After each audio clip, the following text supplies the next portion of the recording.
Selamat pagi pemirsa. Kasus kapal motor penumpang Mutiara Sentosa II mengungkapkan lemahnya budaya keselamatan pelayaran nasional.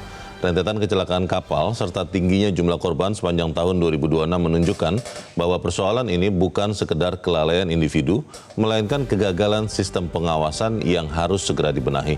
Pemirsa, inilah editorial Media Indonesia di hari ini Jumat 21 Agustus 2026 dengan tema ketidakbecusan mesti diganjar sanksi. Bersama saya Rana Samusir, dan Anda semua para pemirsa juga bisa ikut menyatakan pendapat Anda nanti dengan menelepon nomor 021 583 99 100. Pemirsa, pagi ini telah hadir bersama saya anggota Dewan Redaksi Media Group Usman Kansong. Bang Usman, selamat pagi. Selamat pagi Leo. Sehat ya Bang ya? Sehat Leo. Ini kita melihat kecelakaan kapal Bang. Ya. Di dalam editorial dituliskan sudah sekian banyak yang terjadi.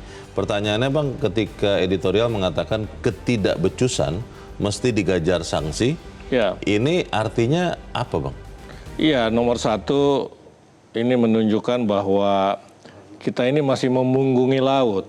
Kira-kira seperti itu Oh, ya. iya. Kita menyepelekan laut, padahal laut itu kan mempersatukan kita. Karena dia mempersatukan, mestinya dia harus dijaga.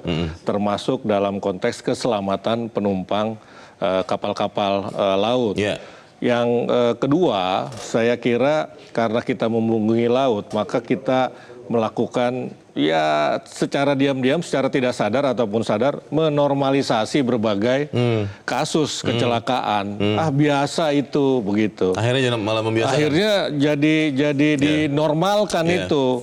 Toh dari sekian penumpang yang bisa diselamatkan jauh lebih banyak daripada yang tidak diselamatkan, misalnya seperti itu. Oke. Nah, karena itu ya perlu perubahan sistem dalam jangka panjang, tetapi dalam jangka pendek saya kira juga harus ada sanksi. Dan memang ancaman sanksi itu sudah disampaikan dalam rapat dengan DPR kemarin dengan Kemenhub, misalnya Dirjen Perhubungan Laut mundur dong gitu kan, kira-kira. Diminta anggota DPR. Betul. Ya? Kemudian juga DPR akan membentuk panja. Kalau dalam waktu dekat tidak bisa membenahi sistem keselamatan di laut. Ya. Pertanyaannya Bang begini, selalu sering terjadi ya, ketika orangnya ganti, Ya, sistemnya katanya diperbaiki, ya, tapi ternyata tidak mengubah. Nah, pertanyaan besarnya kan, yang mana yang harus segera diperbaiki? Oke lah, orangnya misalnya mundur Bang, atau diberhentikan. Tapi kalau sistemnya tidak berubah, kan nanti amit-amit kecelakaan lagi Bang. Tapi kita akan bahas itu. Baik. Bang Usman, dan misalnya inilah editorial Media Indonesia untuk hari ini Jumat 21 Agustus 2026. Ketidakbecusan mesti diganjar sanksi.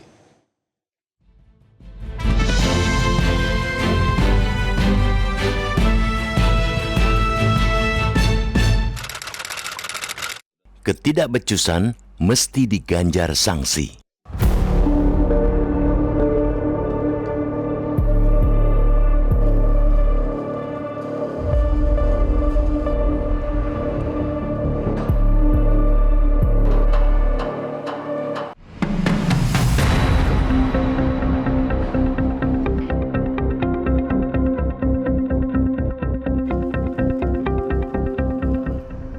Manajemen keselamatan kapal angkutan penumpang di negeri ini dikelola secara sembrono. Baik penyelenggara angkutan, regulator maupun pengawas keselamatan terkesan menyepelekan standar keselamatan pelayaran. Pengakuan Direksi PT Atosim Lampung Pelayaran ALP selaku pemilik KMP Mutiara Sentosa II yang menyatakan tidak mengetahui adanya kewajiban menyediakan sekoci di sisi kanan dan kiri kapal menjadi cermin jelas bahwa ada ketidakcakapan pengelola kapal. Pengakuan operator pelayaran dalam rapat dengan Komisi 5 Dewan Perwakilan Rakyat DPR RI tersebut bukan sekadar persoalan ketidaktahuan. Itu ialah pertanda bahwa keselamatan penumpang belum sepenuhnya menjadi prioritas dalam penyelenggaraan pelayaran nasional. Yang lebih ironis lagi, ternyata KMP Mutiara Sentosa II telah mendapatkan sertifikat kelayakan laut dan Safety Management Certificate SMC dari Kementerian Perhubungan. Padahal kelengkapan yang kasat mata seperti skoci saja, tidak ada. Bagaimana mungkin sebuah kapal penumpang beroperasi rutin mengangkut ratusan orang tanpa perlengkapan keselamatan paling dasar?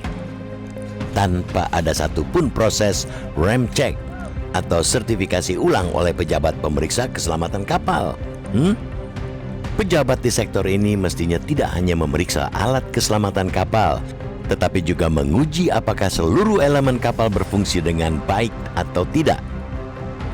Namun, dari hasil penyelidikan KNKT, tim investigasi tidak menemukan satupun skoci di atas geladak.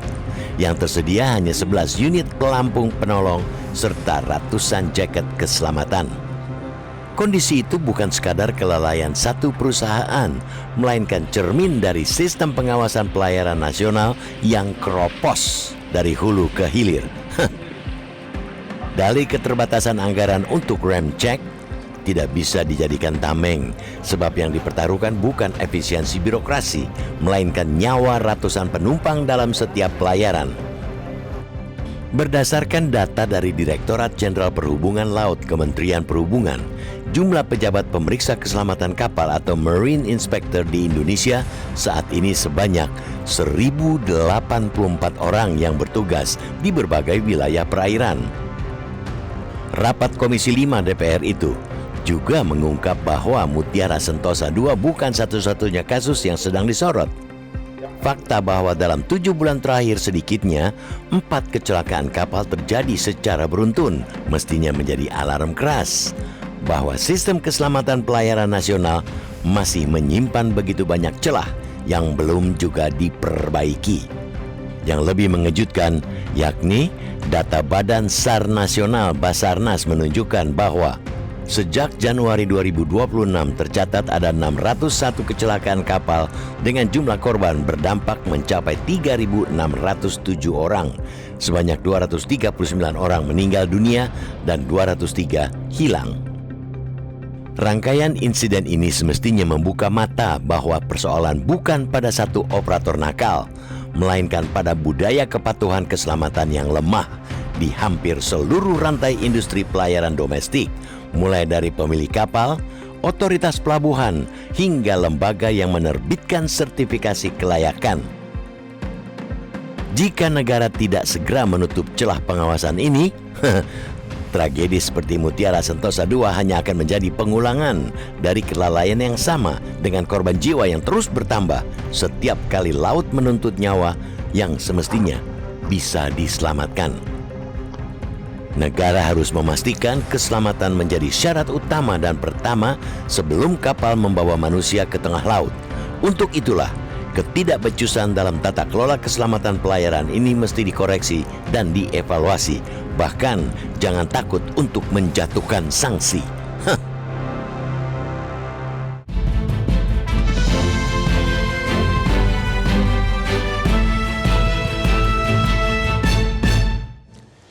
Di bagian berikut Anda bisa ikut menyatakan pendapat Anda, pemirsa. Untuk saat ini tetaplah bersama kami.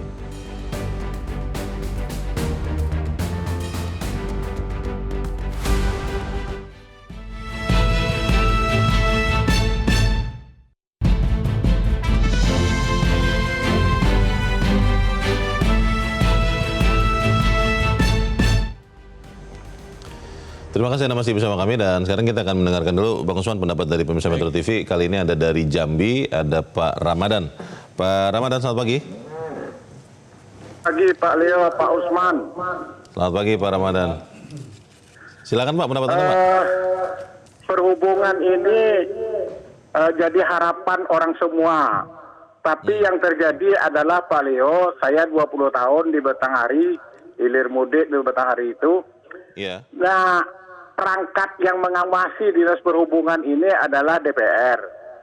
Tapi perangkat-perangkat ormas ada kesatuan-kesatuan itu, KPLP dan lain sebagainya, ujung tombak dari pengawasan itu.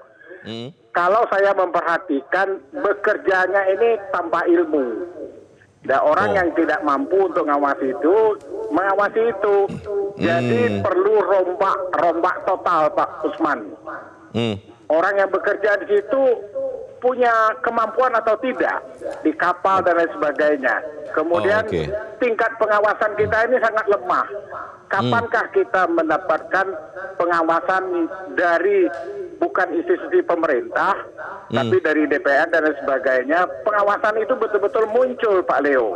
Setelah kejadian baru ada ngomong sana sini. Sebelum kejadian belum pernah ada ngomong, mengawasi dan sebagainya, melihat. Maka harapan kita ini semuanya tidak hanya perhubungan laut, darat juga seperti itu. Saya memperhatikan bis saja ada yang tidak layak jalan, itu dijalankan setiap hari lewat di depan kantor polisi dan sebagainya. Jadi memang tingkat pengawasan kita perlu ditingkatkan melalui metro. Mungkin kita perlu ngoceh terus, Pak Leo. Baik, terima kasih Pak Ramadan dari Jambi untuk pendapat Anda. Selamat pagi Pak. Pengawasan dilakukan sebelum kejadian, bagaimana Bang? Iya, jadi terkait dengan keselamatan itu kan sebetulnya Kementerian Perhubungan itu punya 1084 orang pejabat pemeriksa keselamatan ya. 1084 itu untuk seluruh Indonesia. Saya tidak tahu jumlahnya itu cukup atau tidak, tapi mestinya mereka memang kompeten seperti yang diharapkan oleh Pak Ramadan tadi. Ya, kompeten bukan hanya dalam arti ilmunya, tapi juga kinerjanya. Ya, kinerja. Jadi sebelum kapal berlayar itu memang betul-betul diperiksa keselamatan, yang ketersediaan skoci. Misalnya kasus KMP KMP yang di Madura itu terbakar itu, ya itu kan tidak punya skoci misalnya seperti itu. Sama itu kan berarti ya. pengawasannya kan tidak ada. Nah, kembali kepada soal sistem. Ya, kita memang harus memperbaiki sistem.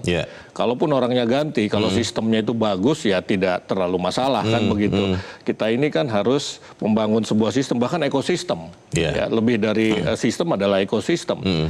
Ya, misalnya kita bisa meniru ekosistem atau sistem di perhubungan udara.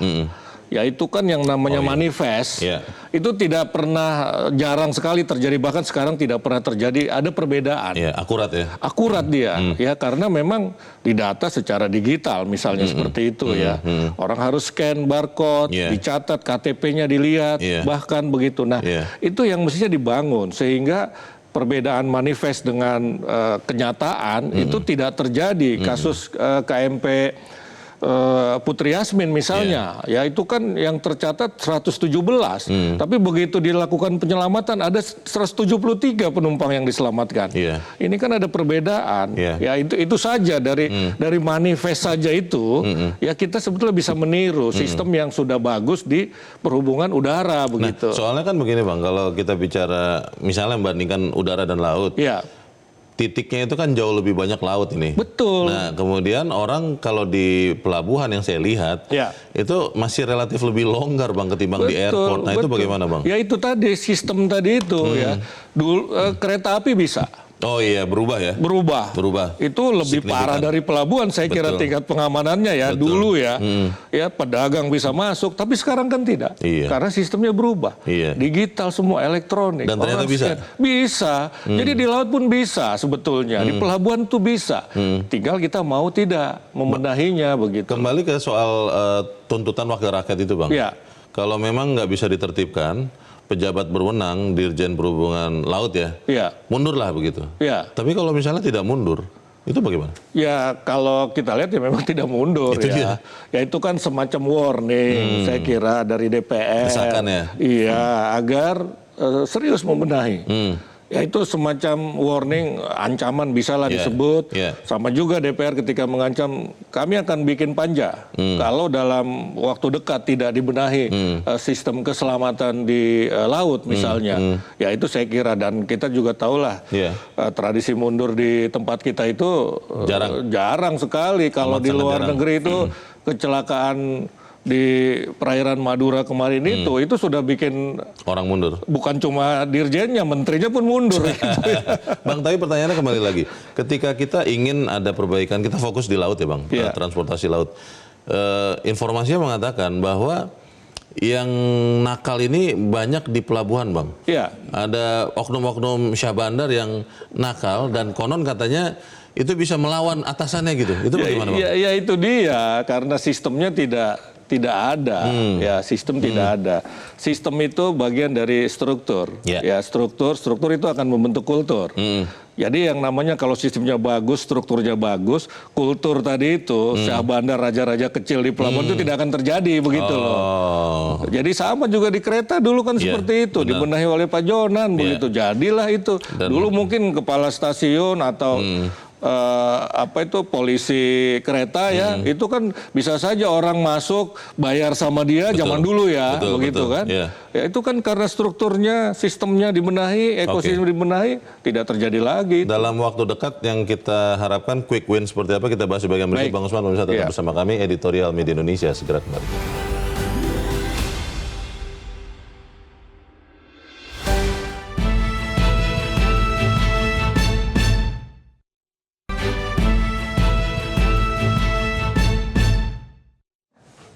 Terima kasih Anda masih bersama kami dan kita ada di bagian akhir diskusi kita pagi ini. Bang Usman, dalam waktu yang sangat dekat ya, supaya kita tetap bisa memelihara optimisme bahwa otoritas di transportasi laut benar-benar serius bertugas, itu apa yang harus dilakukan, Bang? Jadi begini ya, pertama-tama kita kan harus memuliakan nyawa, menyelamatkan manusia. Satu orang pun Begitu. Karena itu yang harus dibenahi dalam jangka pendek ini soal manifest tadi itu. Soal manifest itu kita harus benahi. Bisa mencontoh udara, ya pesawat terbang misalnya. Itu dulu kita benahi. Ya kenapa? Karena ini akan berdampak luar biasa ini efek dominonya. Ya misalnya kalau orang meninggal dalam kecelakaan laut tidak terdaftar di dalam manifest, maka dia tidak bisa mendapatkan asuransi dan seterusnya begitu loh. Ini dulu kita benahi. Membenahi manifest yang menunjukkan bahwa kita betul-betul memperhatikan keselamatan manusia, betul-betul kita memuliakan nyawa manusia. Itu dulu kita benahi dan itu nggak sulit, karena sudah ada contohnya. Mau di kereta api dicontohkan, mau di pesawat terbang dicontohkan. Tinggal mau atau tidak, tinggal seberapa cepat kita bisa benahi. Nah masalahnya kalau oknum Syah Bandar yang konon itu yang meloloskan bagaimana, Bang? Ya itu tadi kan harus ada penegakan hukum. Ya karena itu dibutuhkan strong leadership, kepemimpinan yang kuat. Ya yang kuat, yang bisa segera memberikan sanksi kalau ditemukan ada pelanggaran dilakukan oleh katakanlah tadi Syah Bandar misalnya. Dan kalau membandel, tindakan terkeras mencopotnya harus. Ya bukan cuma mencopot, itu kan dia sudah melakukan korupsi. Memproses hukum. Memproses secara hukum bila perlu. Kalau untuk penumpangnya sendiri, Bang, karena kereta api kan juga membutuhkan kerjasama penumpang. Kalau contohnya transformasinya. Tapi kalau di kapal kan sering karena terdesak kebutuhan menunggu kapal berikutnya lama, tidak ada pilihan tuh bagaimana, Bang? Jadi yang tidak ada pilihan adalah keselamatan. Harusnya itu yang diprioritaskan. Itu yang diprioritaskan. Kalau kita harus menunda, menghalangi penumpang yang ngotot mau naik juga, walaupun dia belinya di bawah tangan, kita harus tegas. Keselamatan nomor satu. Baik. Kira-kira itu. Itu kata kuncinya dan kita harap apa yang kita bicarakan menyumbangkan bagi perbaikan kondisi laut. Terima kasih Bang Usman sudah hadir di tempat ini. Selamat pagi, Bang. Selamat pagi. Pemirsa, negara harus memastikan keselamatan jadi syarat utama dan pertama sebelum kapal membawa manusia ke tengah laut. Itulah sebabnya operator pelayaran yang tidak becus harus dapat sanksi. Saya Leonard Samusim, terima kasih. Anda sudah menyimak Editorial Media Indonesia untuk pagi ini. Terus jaga kesehatan Anda, terus jaga nurani Anda. Selamat pagi, sampai jumpa.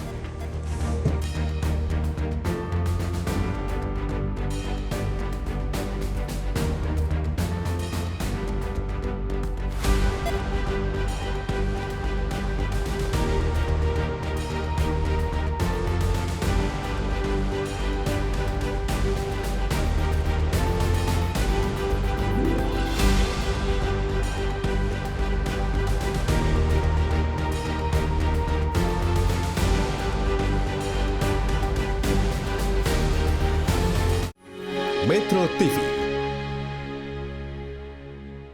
Jelajahi cara baru mendapatkan informasi. Download Metro TV Extend sekarang.